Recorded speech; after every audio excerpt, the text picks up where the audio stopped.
What makes the difference in the quality of people's lives? What makes some people leaders and other people followers?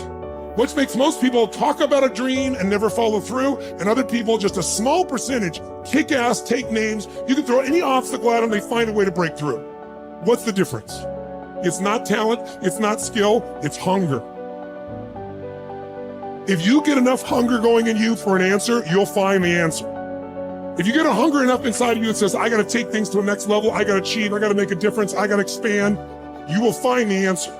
People's intelligence will expand if they got enough hunger. But if you got everything and you're not hungry, you're not gonna have much. The super successful don't stop once they hit their targets. They simply reset and go again. Anytime you stop reaching for massive success, the next thing, you start settling in, that's when you start having problems. The comfort zone is dangerous. When you're comfortable, you are most dangerous. You should never feel comfortable. You should be happy and dissatisfied. Well, you should be afraid of taking risks and pursuing something meaningful. But you should be more afraid of staying where you are if it's making you miserable. It's like you're paying a price by sitting there being miserable. You might say, well, the devil I know is better than the one I don't. It's like, don't be so sure of that. The clock is ticking. Yeah, and if you're miserable in your job now and you change nothing, in 5 years, you'll be much more miserable and you'll be a lot older. So don't be finished. Be starting. Be alert. Be ready. Be attacking. Be relentless. Let the enemy stop. Let the enemy rest. Let the enemy finish. You don't finish. Don't stop. Don't rest. Not until the enemy is completely destroyed. You are excellent. Now stop playing small. You are excellent. Stop playing small. You are excellent. Stop taking the hand that they dealt you. Take ownership. If you can get all A's in the class, do it. You don't need nobody to give you $50, $100, no pair of shoes, take you on no trip. You a grown man. Do it because you can.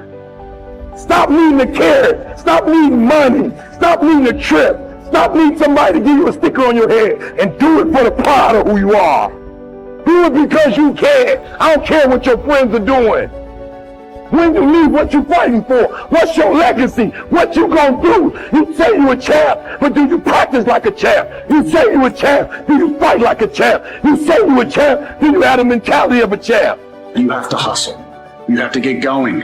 Get up out of your seat and move. You have to take massive action. It's hard, it sucks, it can sap you of your mental and physical energy, but you need to get going and get up after those things that you want. No one's gonna do it for you. Work on yourself every day.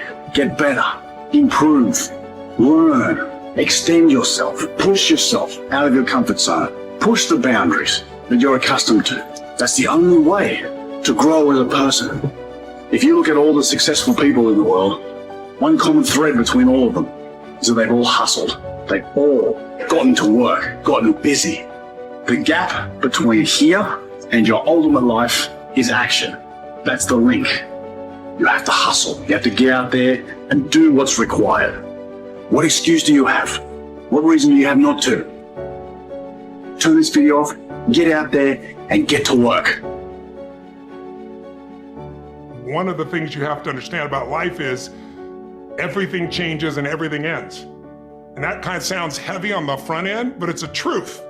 If everything changes and everything ends, number one, it should make you appreciate what you have right now. And then my view is, what's next is always better.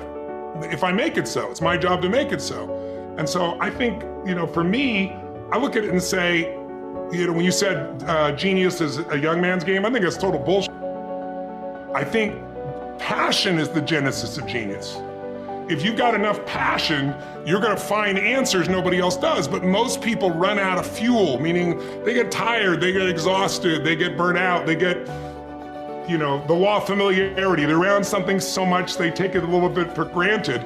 And I've managed to see something in myself that I found in every great leader that I've ever respected, and that is, I value intelligence immensely, but I know really smart people can't fight their way out of a paper bag pragmatically, right? I'm sure you do too. what I see as the one common denominator of people that are successful over a lifetime is the sustained hunger. Hunger is the number one factor. When I see somebody, I don't care what age they are, I don't care what their background is, if they're hungry to improve, to change, to make something happen. I mean, if you look at Richard Branson, he's as hungry today in his late 60s as he was at 16 years old in that crypt starting Virgin.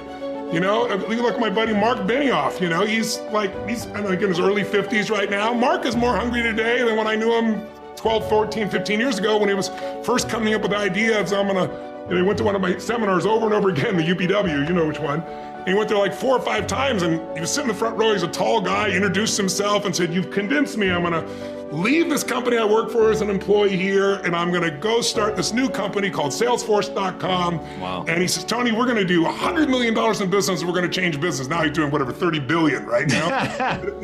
but it's because he hasn't lost the hunger. And I think the law of familiarity is what destroys a relationship.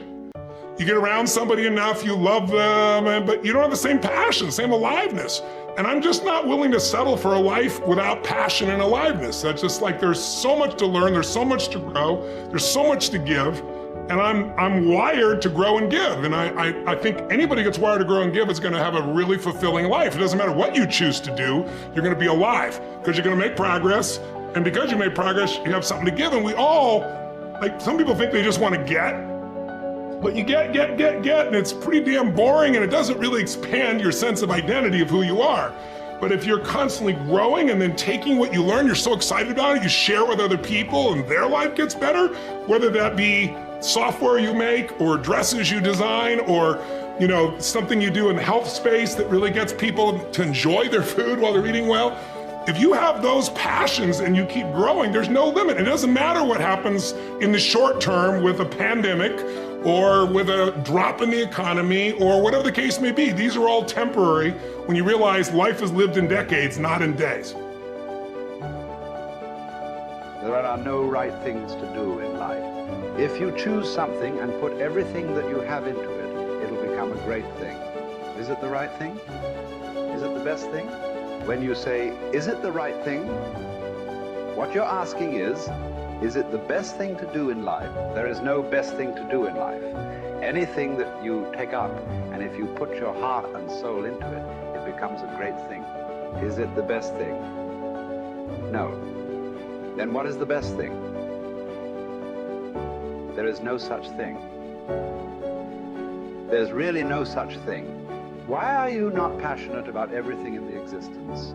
You're only passionate about one thing means what? You're constipated. That's what it means. So, see, idiots do things that they don't like to do, suffer for their whole life because they think it's needed, or they think it's their duty. Intelligent people do what they love to do.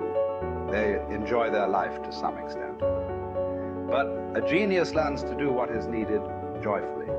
That's when your genius flowers, because it's no more about you. Now there's a limitless way of looking at life. So every aspect of this rally, or many other things we have done, I don't even have to tell people that this must happen, this must happen, this must happen. A few things, yes. The rest of it, I just make it up in my mind. I know it must happen. And it will happen. Not because I'm exercising my will over the world, because I'm just fulfilling the will of the world, that's all.